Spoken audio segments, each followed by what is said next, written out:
Hey there, it's me, Kathy. I'm Wiggly. We did something fun today. I did something fun today. Sorry, there's no we.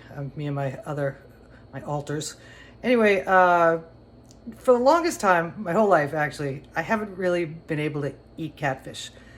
As a kid, we did a lot of fishing, and I caught a lot of horn pouts, and I just couldn't get by the face. Every time I saw catfish on a menu or somebody was selling it, I just went, I can't. But now I'm in the South, and catfish is a bona fide thing.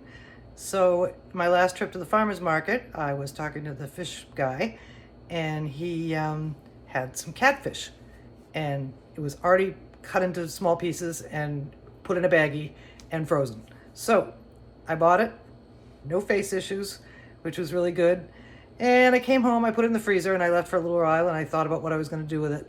And I when I was putting it in the freezer, I discovered in the way back that I had some coconut crumbs left over from when I made the pina colada chicken. And I thought, ooh, coconut catfish. So I went with that. And then I took it a step further and thought, coconut catfish tacos. So I did the fried coconut catfish, and I made this slaw, which is a traditional carrot, cabbage. I also added peppers and onion strips and some diced pineapple and some fresh corn cut off the cob. And I made a chipotle lime salad dressing for it. And it really came out good. The heck with the catfish, I can just eat the slaw by itself. But the recipe for both things I've put together, and I put them on the website.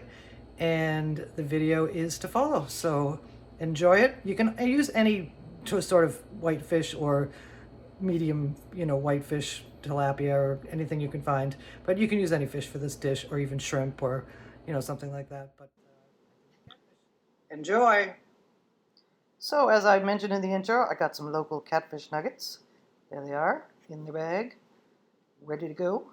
And the first thing we're going to do is make our coleslaw dressing. And here are the ingredients. We got some mayonnaise, some sour cream, some honey, some lime juice, some chipotle puree, some spices, and we're going to mix them all together. We're going to start with our mayonnaise and our sour cream, and then our lime juice.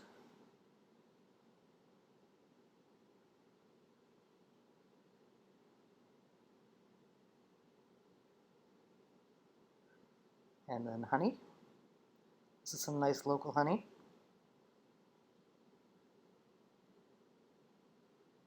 And chipotle and adobo, you buy those in a little can, puree them in the food processor. They come out looking like that. I always like to keep a stash of this in the fridge. And then we're going to season with some salt.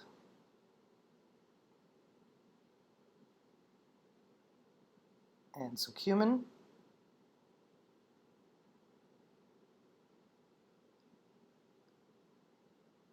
Some smoked paprika.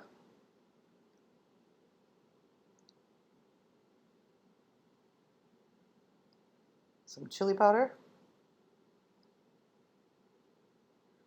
And the chipotle puree gives smokiness and spice, so I didn't add any red pepper flake or anything like that. You're going to blend it together and refrigerate it overnight. And now we're going to make our coconut catfish. And we're going to put our catfish pieces in a bowl. And season them with some salt and some pepper. Toss that all together to make sure all the nuggets get seasoned.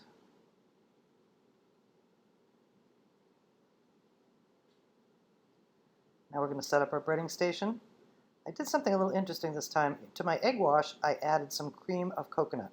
That serves two purposes. It makes it stickier, and it gives it some extra coconutiness.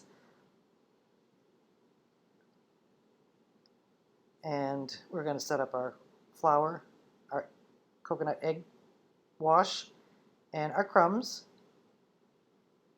And the crumbs are made out of cracker crumbs, panko, and coconut. First we're going to flour our pieces in the flour, and then we're going to transfer that to the coconut eggs. Shake off any of that excess flour before you put them in the eggs so it doesn't get all clumpy. And the stickiness part worked really well.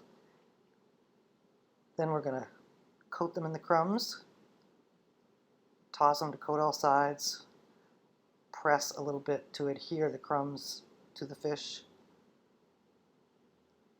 Get your hands all messy. And we're going to lay those out on a sheet. We're going to repeat that process with all of our catfish pieces. And now they are ready to fry. Nicely coated and ready to go. And we're going to fry them in small batches in some nice hot oil that's deep enough to cover. And when they float, they're done.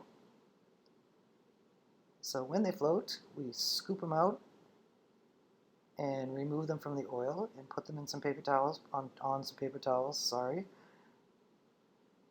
And we're going to repeat that with all the remaining catfish.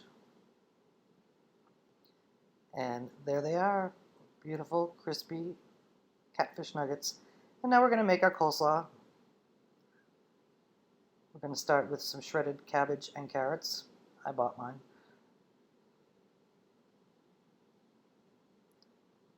And some sliced bell peppers of different colors and some onions.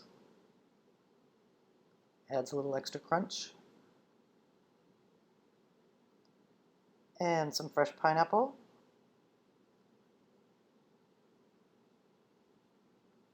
That I've cut into a fairly small dice.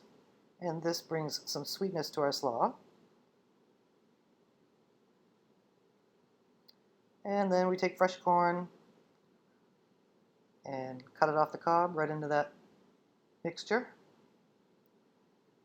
And we're going to have some fresh cilantro and chop that up. There's Kelly getting in.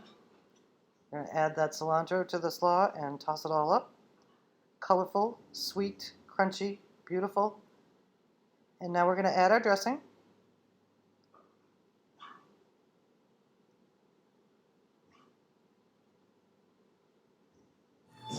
And toss it well. And we're going to use some tortillas, flour or corn, whatever your choice is. I had some flour tortillas, so that's what I used. And we're going to go one at a time. And the first thing we're going to do is put in our coconut catfish. We'll put on our coconut catfish. And then top it with our smoky pineapple coleslaw. And I made two, so we're going to do it again.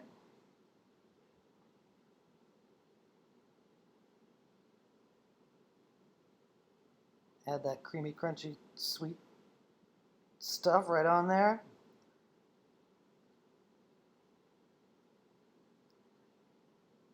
I took a picture of it with some salsa. You can serve it with salsa if you want. I didn't think mine needed it, but you can add that if you want. How nice is that? And then eat them. And they were so good.